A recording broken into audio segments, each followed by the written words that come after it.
Assalamu alaikum туғандар. 100 квадрат метр үйдің отоплениясын бүтүрүп бердик. Системабыз паук болду, темирден болду, наружный. Мурда отоплениясы бар экен эле. Ал отопление ленинградский жөн эле пластиктен жасалган экен. Алар чоюлуп, крепленияларына чыйып кетти. Анан биз аларды кыркып, темир трубага алмаштырдык. Холго киргенде 10 кабыргадан эко коюлду. Алюминий радиатор, снимающий вентилдер менен. Так. Бул жагы болсо душ. Душ 4 кабырга коюлду.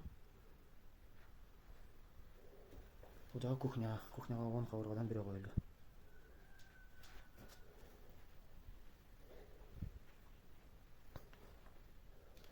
Бул зал. Бул жер детский. Детскийге 8 кабыргадан бири коюлду. Ушундай бир аккуратный тешик аракет кылып тешип бердик.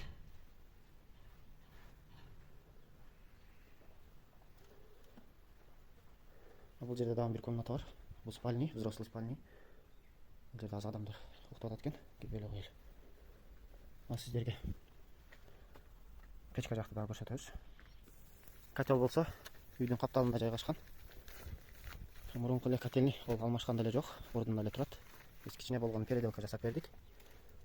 Кичинекей обычный эле стоячий котел. 3 оборот. Подача кетип крышага барган утепление болду 3 кабат.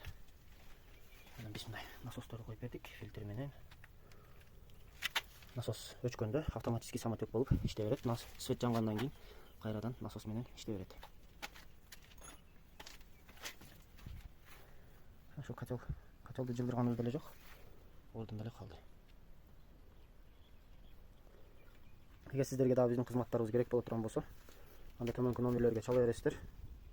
Биз ушул Ош, Жалал абад жана Баткен облусу боюнча иштейбиз.